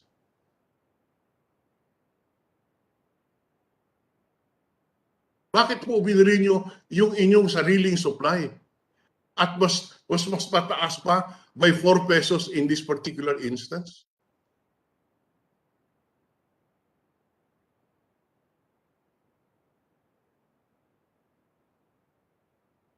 Wala po tayong, hindi natin paliwanag ito siguro, ano? If I may, the purchase of the DOH, these are loose face shields and surgical mask pieces. Hindi po siya kasama doon. Kasi pinamigay din namin ito, hindi po siya kasama doon sa PPE sets. So these are separate items. The PPE sets will be accounted for, can be accounted for with the document trail, with the paper trails, Mr. Chairman. It's not a question of accounting. For the last 20 minutes, I've been trying to get the correct situation, and I keep on getting turned around. I mean, answers which are not precise. I have a very simple question. When the PSDBM purchased the face shields, did they purchase this in behalf of DOH, or did they purchase this as part of their inventory? The first one is correct, Mr. Chairman. What is correct? They bought it in our behalf, Mr. Chairman, based on the GPPB resolution. They purchased it in your behalf. So why did you purchase it back from them if they purchased it in your behalf? You are the owner. No, Mr. Chairman, I'm sorry, but I have no information of the same that we purchased this. Can I just respectfully ask Yusek All right. Carol Taino to please clarify this particular Yeah, we have no more time, but anyway, you'll have time to research. Now, the next question is, and this is because this is in relation to the finding of COA. If you said it was purchased in your behalf by PSDBM, didn't the rules of COA, the internal IRR, require a memorandum of agreement? Because these were you were designating PSDBM as your agent, your purchasing agent. You are the principal. The money is never is still the funds would still be with the DOH, and that is why that's why there's a MOA required under the rules, because you entrust to them funds of your department. Now, so please explain this, because under what you're saying now as the nature of the transaction, in effect, these masks, shields, etc., are properties of the DOH because the budget came from the DOH. And by your own declaration, DOH simply asked the SDBM to purchase it for DOH. Now, you purchase it for the DOH, and yet the PSDBM, when they moved back the merchandise or the supplies to DOH, DOH paid 4 pesos more than the 120 pesos na nanggaling din sa DOH budget. Mr. Chairman of the COA, can you clarify us on this? Yes, Mr. Chairman. Yeah, kasi kung stock in trade din or nasa inventory na po ng PSDBM yan, yun yung sinasabing hindi na kailangan ng MOA kasi you're just getting the items and then i-deduct na lang dun sa float na the amount of money that you already transferred beforehand. Kaya lang dito, it might have been a combination. There might have been some stocks, but then mukha namang there was really a requirement for them to purchase for DOH. Kaya nga nag-fund transfer. And in fact, as clarified by Secretary Galvez, itong mga binili were those that were distributed or being distributed sa DOH regional offices and the like. Kaya nga po we were requiring the auditors were requiring a MOA. That is why, since they were just purchased, since PSDBM purchased this for and on behalf of the DOH, there should have been a MOA under the rules of the COA. Yes po. All right. Yeah, that's all I wanted. And here, there was no MOA signed. Wala pa po. Wala pa. Mr. Chairman, Mr. Chairman, if I may just respond very quickly. The PSDBM has been of the position, and they have these documents to say that the legal basis for the procurement by PSDBM of these common use supplies and equipment is supported by the letter of instruction number 755, the GPPB resolution 03-2020, and also PSDBM section 4 of executive order EO285. But I will just give you the copy of these documents, and that has been reiterated in a document that has been submitted to me by Attorney Paul Gimbarda of the procurement and supply chain. Now, I would like to read out to you the one of the recommendations of COA in their consolidated agency annual report. Nakalagay po dito, management of fund transfers. No? We recommend, this was given to us when the AAR, the CAR, was submitted. No? A, we recommend that the Secretary of Health, A, to direct the heads of the operating units to prepare, amend, and submit the duly signed MOAs and henceforth require MOAs prior to transfer receipt of funds.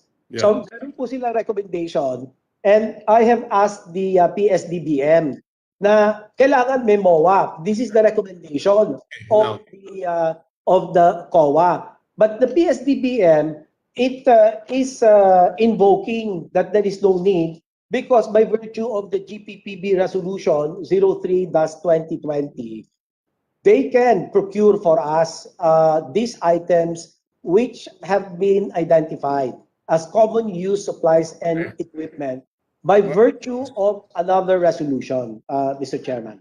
Mr. Secretary, as every lawyer will tell you, in the situation that we see today, or when these purchases were made, from your own assertion, DOH retained the ownership of the budget. Now, you authorized DBM to purchase. You changed the nature of the asset from being cash in the budget to face mask, face shields, etc. So you should still own that asset, which you now distribute to public hospitals, etc.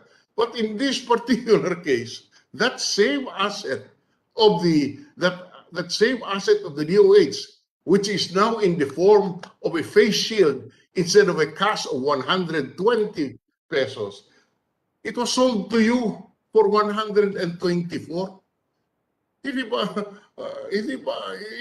Doesn't that bother you as a and then it is sold to you at 124, ginamit ang pera ng DOH para bumili, para pinagtubuan, ito talaga tubong lugaw. Talagang pera nyo na, binili, sabi mo, pabili mo ako ng face shield. Sabi ng DBM, ito na yung face shield, bilhin mo sa akin ng 124. In the simplest terms, something is wrong with it. And then they made 4 pesos in this example, and then they make 4 pesos as a profit, and then may commission pa sila using budget and funds allocated by Congress to DOH. I leave there, Mr. Chairman. I think it's almost 4 o'clock. This is something that will be beyond explanation. I don't know how they will explain this. And then, just one more point. PSDBM said there is a suggested retail price. If there is a suggested retail price, that means they are selling their asset and it should be bought at this suggested retail price. If DOH simply put this in the hands of PSDBM as an agent or a buy agent of the procurement entity, which is DOH, why should there be a suggested retail price? Hindi naman pag-aari ng DBM yun, ng PSDBM. Why is there a suggested retail price? SRP. And therefore, they're saying the suggested retail price is this. You buy it at this price. The funds come to us, goes back to us because kami ang nagbenta. But ang pera galing sa DOH. Something, yeah. Thank you, Mr. Chairman. What I understand is that the budget that was used to buy these common use supplies and equipment is separate from the money utilized to purchase the face shield, loose. These are loose items of face mask and face shield. What was the budget of PSDBM for 2020? I assure you that they do not have that kind of a money and a budget to be able to purchase 42 billion pesos worth of common use supplies, which are medical equipment. Kaya hindi mo pwede sabihin budget yan ng PSDBM. Yung budget po galing sa DOH. Sabi nyo, that is correct, Mr. Chairman. That is correct. This is evidenced by our APRs the documents are with us. These are the agency procurement requests that we downloaded Which you into purchased, PSDBM. which you gave to PSDBM. This is a purchase agency purchase request. Ang binenta sa inyo, yung binili nyo rin. Hindi ho, Mr. Chairman, I beg to disagree. But anyway, I will look into this. Give me a little more time to clarify this, Mr. Chairman, with your permission. Thank you, Mr. Chairman. Go into it. This must be explained. Because if you cannot explain this, may sabit po kayo. Pag hindi nyo napaliwanag ito. On the record lang, Mr. Chairman, we Kung sinabi nyo ito ay, kung sinabi nyo na ito ay nilipat lamang para pagbili ng medical supplies, ay di yung supplies dapat pag-aari niyan ay DOH. That is correct, Mr. Chairman. Pag-aari talaga ng DOH lahat nitong mga binili with APR. Ba't yung binibili? Bakit nagbumili kayo ng face shield na binenta ng Blue Cross sa PSDBM na nanggaling din sa inyo ang pera na pinagbili ng face shield? Anyway, again, Mr. Chairman, these are additional loose items, Mr. Chairman. But anyway, we will look into this and make a report in the next hearing, Mr. Chairman. I think we've run out of time. Thank you very much, Senator De Leon. I was just going to point out that the quantity bought at 120 pesos is 1,317,711 pieces. If you're going to distribute that to 699 hospitals, as reported, or I think that was the value given to me by the number given to me, you would have to give each hospital 1,885 face shields for all the people in that hospital. I don't know whether they can finish that, Mr. President. But the point made, I think, by Senator De Leon is very simple. Kung pag-aari nyo yan, bakit nyo pa bibilin sa kanila yan? That's all there is to it. All right, on that note, the chair would like to thank everybody. We will have the same people who are coming in next week. We will have to do it on Friday at 1:30. We start Friday at 1:30 in the afternoon. Hopefully, we can get purchase on what has been happening here. Certainly, the people need to get their questions answered. I get a lot of texts about that. I'm not trying to rush this to blame anybody. We're trying to be as fair as we can, but the trouble is there is a paper trail that I'm merely following, and that's all there is to it. So on that note, Mr. Wang is advised to come back here. I think he went to the embassy already. We will just get a message from the Philippine embassy that he has taken his oath, and we will have him there. I apologize to all the rest of the members. When we start, Mr. Villanueva will be first, followed by Mr. Villanueva will be first, followed by Mr. Villa. Mr. Villa has already asked questions, followed by Mr. Lacson, Mr. Pangilinan, Mr. Pacquiao, Mr. President, Ms. Mr. Marcos, Chairman.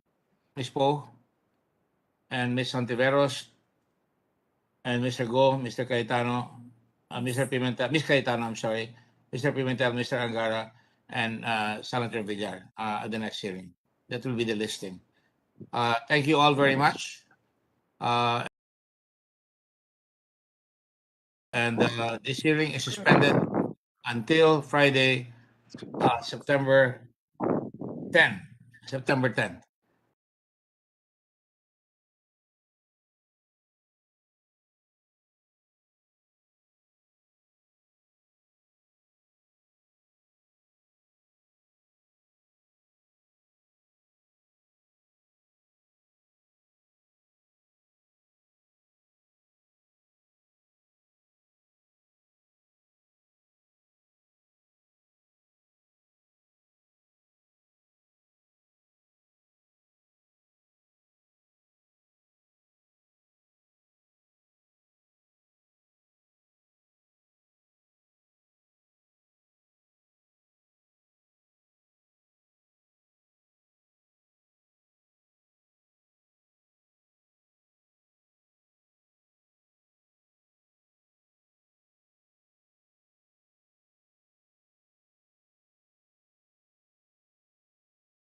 Hindi marinig? Ay, sayang. Haba-haba ng komento ko eh. Di ba marinig? Narinig na?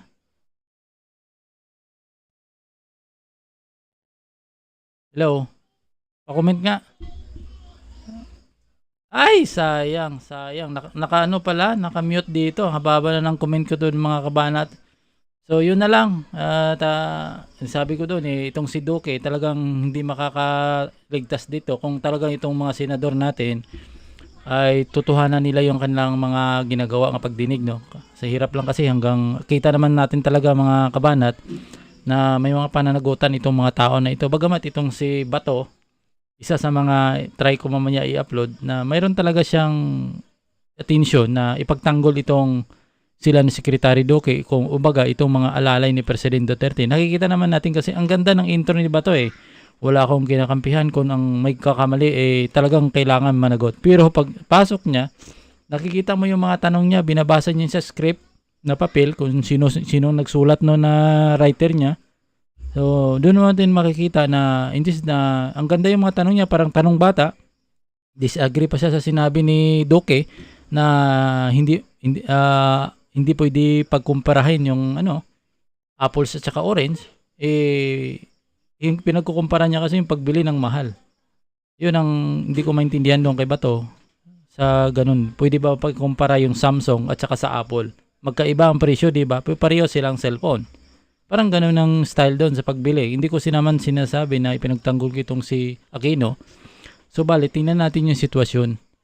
'Di ba? Yung pagbili. 'Di ba? Ang pagbili kay Aquino, nakita natin yung brand 3M at saka makikita natin kung saan binili. Kaya hindi natin maalalaman ano ba yung kasi yung parmali na tinatawag pag i-search mo, parang isang tao lang na bago lang binuo eh. Hindi sa talaga company. Nakita natin yung kay Panot, talaga nakita yung factory na ginawa, na nakikita mo doon kung sinong gumawa. Hindi yung ito parang sub lang tong Parmali, baka binili lang doon kanino-kanino tapos ibibinta sa gobyerno. Parang nangyayari. Nakakalungkot talaga, Binos, ang nangyari talaga na kitang-kita natin na pangluloko. Mantakin mo lang dito kay Drilon, inilipat yung 42 billion, pagkatapos bibilhin pa natin. Parang sinabi mo, nagpatayo ka ng bahay, pagkatapos ng bahay mo, ikaw nagastos sa iyong pera, pagkatapos uupahan mo ang sarili mong bahay. Parang ganoon ang nangyari sa DOH eh. At pagamat wala silang paki dahil hindi naman sa kanilang pera yan, pero nakikita ko doon kung totoo man yun talaga, lalabas naman yung katotohanan.